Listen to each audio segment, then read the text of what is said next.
আসসালামু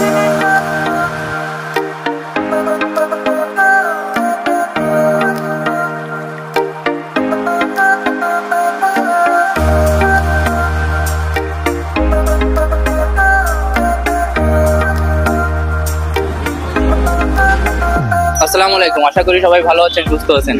আজকে চলে আসছি আসল চুকনগর হোটেলে খাসির মাংসের চুই ঝাল খেতে এবং এখানের খাবারের রেট কত তা দেখাতে। ভিডিওটা ভালো লাগলে লাইক করে চ্যানেলটিকে সাবস্ক্রাইব করে দিবেন।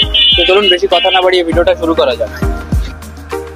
প্রথমেই আমি আর আমার বন্ধুরা চলে আসলাম খুলনার শান্তিদাম মোড়ে। এখানে একটি দোকানে নাকি প্রতিদিন 3 মণ খাসির মাংস বিক্রি হয়। এখানকার খাবার অনেক বিখ্যাত। প্রতিদিন এরকম ভাবেই এখানে ট্রাক ভর্তি করে খাসি আনা হয়। হোটেলের সামনে গিয়ে দেখি প্রচুর পরিমাণে ভিড়, বসার কোনো জায়গাই নেই। অনেক সময় দাঁড়িয়ে থাকার পর বসার জায়গা পেলাম, সঙ্গে সঙ্গেই অর্ডার করে দিলাম খাসির মাংসের চুই ঝাল আর সাদা ভাত। দোকানে প্রচুর ভিড় থাকায় আমাদের খাবার আসতে অনেক দেরি হচ্ছিল। অবশেষে আমাদের খাবার চলে আসলো এবং আমরা মাংস পছন্দ করে নিজেদের মতো খাওয়া শুরু করলাম।